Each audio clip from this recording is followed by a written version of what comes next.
హైదరాబాద్లోని బాచుపల్లిలో ఏసీ అయితే పేలింది. సో ఈ ఘటన హైదరాబాద్లోని బాచుపల్లిలో గల ఎస్ఆర్కే ఎన్క్లేవ్ లో ఈ ఘటన అయితే జరిగింది. బెడ్రూమ్ లో ఒక ఏసీని అయితే వాళ్ళు అరేంజ్ చేసుకున్నారు.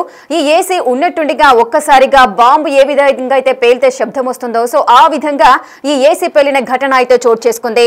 అదేవిధంగా బెడ్రూమ్ లో ఉన్న బెడ్ మొత్తం కూడా ఈ ఏసీ పేలడం వల్ల పెద్దగా మంటలు అయితే వ్యాపించాయి. ఆ మంటల్లో రూమ్ లో ఉన్న వస్తువులు కూడా కాలిపోయిన సిచ్యువేషన్ అయితే నెలకొంటుంది. అటు షార్ట్ సర్క్యూట్ తోనే ఒక్కసారిగా ఈ ఏసీ పేలినట్టుగా కూడా ప్రాథమికంగా అయితే నిర్ధారించారు. హైదరాబాద్ బాచుపల్లిలో ఏసీ పేలిన ఘటన అయితే చోటు చేసుకుంది. సాయి అనురాగ్ కాలనీలో ఎస్ఆర్కే ఎన్క్లేవ్ లో ఈ ఘటన అయితే జరిగింది. బెడ్రూమ్ లో ఏసీ పేలి ఒక మహిళకు కూడా తీవ్ర గాయాలయ్యాయని చెబుతున్నారు. అలాగే షార్ట్ సర్క్యూట్ కారణంగానే ఏసీ ఒక్కసారిగా ఇండోర్ యూనిట్ అయితే పేలిపోయిన సంఘటన నెలకొంది. ఇల్లంతా కూడా మంటలు వ్యాపించాయి. అలాగే పూర్తిగా బెడ్ కూడా కాలిపోయిన సిచ్యువేషన్ నెలకొంది. అటు ఒక పెద్ద బాంబు పేలితే ఏ విధంగా విధ్వంసం అయితే నెలకొంటుందో ఇప్పుడు ఈ ఏసీ పేలడం వల్ల కూడా ఆ విధమైన సిచ్యువేషన్ అయితే ఆ రూమ్ లో అంటే వాళ్ళు అరేంజ్ చేసుకున్న ఏసీ ఏదైతే బెడ్రూమ్ లో అరేంజ్ చేసుకున్నారో ఆ బెడ్రూమ్ సిచ్యువేషన్ ఆ విధంగా మనకైతే కనిపిస్తోంది. మంటల్ని అదుపు అయితే చేశారు అగ్నిమాపక సిబ్బంది. కానీ ఇంట్లో ఆ ఘటన జరిగినప్పుడు జ్యోతి అనే మహిళ ఉంది. సో ఆ మహిళకు కూడా గాయాలైనట్లుగా కూడా సమాచారం అందుతోంది. అసలు ఏసీ పేలడం వల్ల ఆ రూమ్ అంతా కూడా ఏ విధంగా విధ్వంసంగా నెలకొందో ఒకసారి చూద్దాం.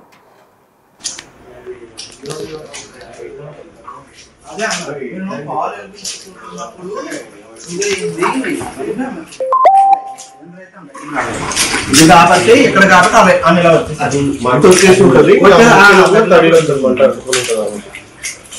అసలు ఏం కనబడతలేదా, ఎక్కువసేపు ఉండలేకపోతున్నాం. జాగ్రత్త అవును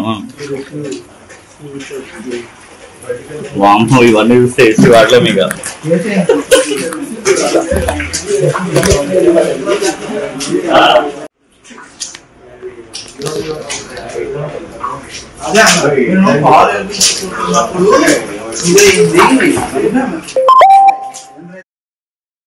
ఇసుక అసలు ఏసీ పేలడానికి గల కారణాలేంటి, అసలు ఏసీని మనం ఏ విధంగా మెయింటైన్ చేయాలి, పేలకుండా ఎటువంటి జాగ్రత్తలు తీసుకోవాలి, దీనికి సంబంధించిన పూర్తి డీటెయిల్స్ మా ప్రతినిధి సాగర్ అందిస్తారు. సాగర్, అసలు ఏసీ అసలు పేలడం వల్ల ఇంత విధ్వంసం జరుగుతుందా? మనము విజువల్స్ లో చూడొచ్చు, ఆ రూమ్ మొత్తం కూడా అక్కడున్న వస్తువులంతా కూడా కాలిపోయి మొత్తం బూడిద మిగిలిన సందర్భాలు నెలకొన్నాయి. అసలు ఏసీ పేలడానికి గల మెయిన్ రీజన్స్ ఏంటి? బాచుపల్లి పోలీస్ స్టేషన్ పరిధిలోని అనురాగ్ కాలనీలో ఇంట్లో ఏసీ పేలి మహిళకు తీవ్ర గాయాలైన. అయితే ఇక్కడ ఏసీకి సంబంధించినటువంటి జనరల్ గా సమ్మర్ లో ఎక్కువగా యూజ్ చేస్తూ ఉంటారు. ఈ బెడ్రూమ్ లో ఏసీ పేలినట్లుగా కూడా తెలుస్తుంది. అయితే ఈ పేలుడు సంభవించిన సందర్భంలో ఆ మహిళ వేరే రూమ్ లో ఉండడం వల్ల ప్రమాద తీవ్రత తగ్గిందని చెప్పుకోవచ్చు. ఇంట్లో మిగతా కుటుంబ సభ్యులు లేకపోవడం వల్ల కూడా పెను ప్రమాదం తప్పిందని చెప్పుకోవచ్చు. ప్రధానంగా ఏసీ షార్ట్ సర్క్యూట్ వల్ల పేలినట్లుగా కూడా షార్ట్ సర్క్యూట్ వల్లనే ఈ ప్రమాదం జరిగినట్లుగా కూడా అగ్నిమాపక సిబ్బంది అంచనా వేస్తున్నట్లుగా ప్రాథమిక అంచనా వేస్తున్నట్లుగా కూడా తెలుస్తుంది. అయితే ఇక్కడ ఏసీ రెగ్యులర్ మెయింటెనెన్స్ ఉండాల్సిన అవసరం ఉంది. ఇక్కడ మనం ఈ ప్రమాదంలో ఒకసారి అబ్జర్వ్ చేస్తే ఏసీలో 2 యూనిట్లు, ఒక ఇండోర్ యూనిట్ ఉంటుంది, అవుట్డోర్ యూనిట్ ఉంటుంది. ఇండోర్ యూనిట్ లోనే పేలుడు సంభవించినట్లుగా కూడా అర్థమవుతుంది. బెడ్రూమ్ లో పూర్తిగా మొత్తం ఒక ఈ పేలుడు దాటికి బెడ్రూమ్ చెల్లా చెదురైపోయిన పరిస్థితి, మొత్తం బెడ్రూమ్ అంతా కూడా దహనం అయిపోయిన పరిస్థితి. సో ఈ నేపథ్యంలోనే వెంటనే సమాచారం అందిన అగ్నిమాపక సిబ్బంది హైడ్రా డిఆర్ఎఫ్ బృందాలు కూడా అక్కడికి చేరుకున్నాయి. పేలుడుకు సంబంధించినటువంటి దాన్ని పూర్తిగా సమీక్షించారు. సో షార్ట్ సర్క్యూట్ వల్లనే ఈ పేలుడు జరిగిందా, ఇంకా ఇతర కారణాలు ఏమైనా ఉన్నాయన్న కోణంలో కూడా ఇంకా ఇటు ఫైర్ సిబ్బంది కూడా దర్యాప్తు చేస్తున్న పరిస్థితి. అయితే ఇక్కడ ఏసీలలో సిలిండర్ ఉంటుంది, ఆ సిలిండర్ బ్లాస్ట్ అవ్వడం వల్లనే ప్రమాద తీవ్రత పెరిగినట్లుగా కూడా ఇటు అధికారులు చెప్తున్న పరిస్థితి. ఏసీలు జనరల్ గా హైదరాబాద్ లో ఇప్పుడు వినియోగం అనేది ఎక్కువగా పెరిగింది. సమ్మర్ లో అయితే ఇంకా ఎక్కువగా ఉంటుంది. అయితే సమ్మర్ అయిన వెంటనే దీన్ని రెగ్యులర్ గా కొంత మెయింటెనెన్స్ చేయాల్సి ఉంటుంది, సర్వీసింగ్ చేయాల్సి ఉంటుంది. అవుట్డోర్ లో ఉన్నటువంటి యూనిట్ లో ఏదైనా సమస్య వచ్చినా కూడా ఏసీ లోపల ఉన్నటువంటి ఏసీ, ఇంట్లో లోపల ఉండేటువంటి ఏసీ కూడా ఫెయిల్ అయ్యే అవకాశం ఉంటుంది. దీనికి సంబంధించిన ఎప్పటికప్పుడు 6 months కి ఒకసారి, 1 year కి ఒకసారి కూడా దీనికి సంబంధించిన సర్వీసింగ్ చేయాలన్నట్టుగా కూడా ఏసీ టెక్నీషియన్లు చెప్తుంటారు. సో మరి ఇక్కడ ఈ రోజు జరిగినటువంటి బాచుపల్లిలో జరిగినటువంటి ప్రమాదంలో షార్ట్ సర్క్యూట్ వల్లనే జరిగినట్టుగా కూడా ప్రాథమికంగా అంచనా వేస్తున్నారు అధికారులు. మరి దీనికి ప్రమాదానికి సంబంధించినటువంటి అంశం పైన అయితే ఇంకా దర్యాప్తు చేస్తున్న పరిస్థితి. ఇల్లంతా చెల్లాచెదరవుతుంది. ఒక్కసారిగా భారీ శబ్దం రావడంతో అక్కడ ఉన్నటువంటి స్థానికులు కూడా భయాందోళనకు గురైన పరిస్థితి. మహిళ ఒకతే వేరే రూమ్ లో, పేలుడు జరిగినటువంటి బెడ్రూమ్ లో కాకుండా ఇతర రూమ్ లో ఆమె ఉండడం వల్లనే స్వల్ప గాయాలతో ఆమె బయటపడట్లే కూడా తెలుస్తుంది. వెంటనే స్థానికులు ఆమెను స్థానిక ఆసుపత్రికి తరలించారు. ఈ ప్రమాదానికి పూర్తి స్థాయిగా కూడా అగ్నిమాపక శాఖ అధికారులు దర్యాప్తు చేస్తున్నారు. సాగర్, ఒకవేళ ఈ పేలుడు అనేది నైట్ టైమ్ లో జరిగి ఉంటే ప్రాణ నష్టం కూడా ఉండే అవకాశం ఉండేదా? ఖచ్చితంగా. ఎందుకంటే రాత్రులు అంటే కుటుంబ సభ్యులంతా ఉంటారు, బెడ్రూమ్ లోనే అందరూ ఉంటారు. ఆ సందర్భంలో ఒకవేళ ఈ పేలుడు జరిగితే ఇంకా ప్రమాద తీవ్రత పెరిగే అవకాశం ఉంటుండే. సో ఉదయం జరగడం వల్ల కొంత ప్రమాద తీవ్రత తగ్గిందని చెప్పుకోవచ్చు. జనరల్ గా ఈ ఏసీలలో ఈ మధ్య టెక్నికల్ ప్రాబ్లమ్స్ గతంలో కూడా మనం హైదరాబాద్ లో చూసుకుంటే అనేక ప్రమాదాలు జరిగాయి. వీటి విషయంలో కూడా ఇటు నగర ప్రజలు ఇళ్లలో ఉన్నటువంటి ఏసీల పట్ల కొంత అప్రమత్తంగా ఉండాలి ఎప్పటికప్పుడు. ఎందుకంటే కొంత సర్వీసింగ్ విషయంలో కావచ్చు, మిగతా విషయాల్లో కొంత నెగ్లిజెన్సీ చేస్తుంటారు. అవుట్డోర్ లో ఉన్నటువంటి యూనిట్ లో కూడా, ఎందుకంటే బయట వైపుగా ఉంటుంది, అందులో ఏదైనా టెక్నికల్ సమస్య వచ్చినా కూడా లోపల ఉన్నటువంటి సిలిండర్ లో కూడా ఏమైనా సమస్యలు వచ్చి ఈ విధంగా ప్రమాదాలు జరిగే అవకాశాలు కూడా ఉంటాయి. గతంలో కూడా అనేక ప్రమాదాలు జరిగాయి. సో ప్రజలు కూడా ఇటు ఇళ్లలో ఉన్నటువంటి ఏసీల విషయంలో కొంత అప్రమత్తంగా ఉండాలన్నట్టు కూడా కొంత సూచిస్తున్న పరిస్థితి కూడా కనిపిస్తుంది. Yes, thank you Sagar, thanks for the details.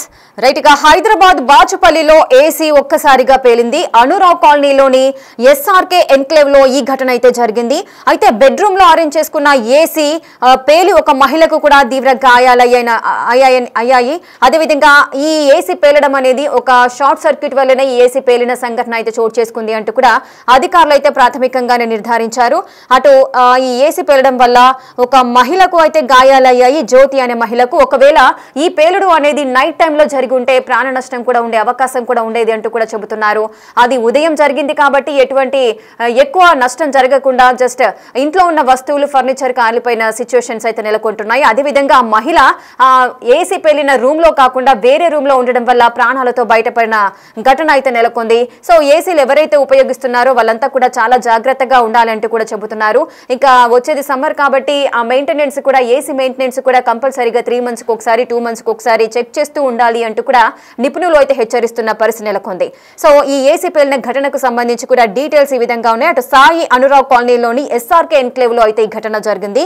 ఆ బెడ్రూమ్ లో అరేంజ్ చేసిన ఏసీలోని ఇండోర్ యూనిట్ అయితే ఒక్కసారిగా షార్ట్ సర్క్యూట్ వల్ల పేలడం జరిగింది. ఇల్లంతా కూడా మంటలు వ్యాపించాయి. ఆ మంటల్ని అయితే అగ్నిమాపక సిబ్బంది అయితే అదుపు చేశారు. అసలు ఏం కనబడతలేదా, ఎక్కువసేపు ఉండలేకపోతున్నాం. అవును,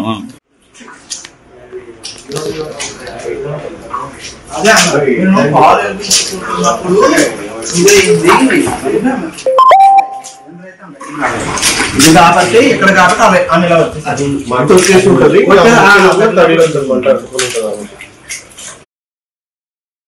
ఇక హైదరాబాద్ లోని ఎస్ఆర్కే ఎన్క్లేవ్ లో ఏసీ పేలిన ఘటన అయితే చోటు చేసుకుంది. ఒక ఇంట్లో బెడ్రూమ్ లో అరేంజ్ చేసుకున్న ఏసీ ఒక్కసారిగా షార్ట్ సర్క్యూట్ వల్ల పేలడం వల్ల ఆ బెడ్రూమ్ అంతా కూడా మంటలు వ్యాపించాయి. ఒక పెద్ద బాంబు బ్లాస్ట్ అయితే ఏ విధంగా సౌండ్ వస్తుంది, ఏ విధంగా విధ్వంసం అయితే నెలకొంటుందో, సో సేమ్ అదే సిచ్యువేషన్ ఏసీ పేలడం వల్ల ఆ బెడ్రూమ్ లో అయితే నెలకొంది. సో బెడ్ మొత్తం కూడా ఆ మంటల్లో పూర్తిగా కాలిపోయింది. ఆ బెడ్రూమ్ లో ఉన్న ఫర్నిచర్, వస్తువులన్నీ కూడా కాలిపోయిన సిచ్యువేషన్ నెలకొంది. సో ప్రెసెంట్ మీరు విజువల్స్ లో చూడొచ్చు, మొత్తం బూడిద మాత్రమే మనకు కనిపిస్తుంది. అంటే ఆ వస్తువుల యొక్క అవశేషాలు మాత్రమే మనకు కనిపిస్తున్నాయి. ఆ రూమ్ అంతా కూడా వాటర్ తో నిండిన సిచ్యువేషన్ కూడా మనం చూస్తున్నాము. సో ఎవరైతే ఆ మహిళ కూడా ఆ బెడ్రూమ్ లో కాకుండా వేరే రూమ్ లో ఉండడం వల్ల ప్రాణాలతో ఆమె అయితే బయటపడింది. సో ఆ మహిళ వేరే ప్రాంతంలో ఉండడం వల్ల స్వల్ప గాయాలతో ఆమె బయటపడిన సంఘటన అయితే నెలకొంది. ప్రెసెంట్ ఆ మహిళ ఎవరైతే ఉన్నారో హాస్పిటల్లో చికిత్సను అయితే పొందుతున్నారు. సో ఏసీలో ఎవరైతే ఉపయోగిస్తున్నారో వాళ్ళంతా చాలా జాగ్రత్తగా ఉండాలి, మెయింటెనెన్స్ తప్పకుండా ఉండాలి అంటూ కూడా నిపుణులు హెచ్చరిస్తున్న పరిస్థితి నెలకొంది. ఇక్కడ కాబట్టి అవే అని ఇలా వచ్చేసి మంట వచ్చేసి ఉంటుంది.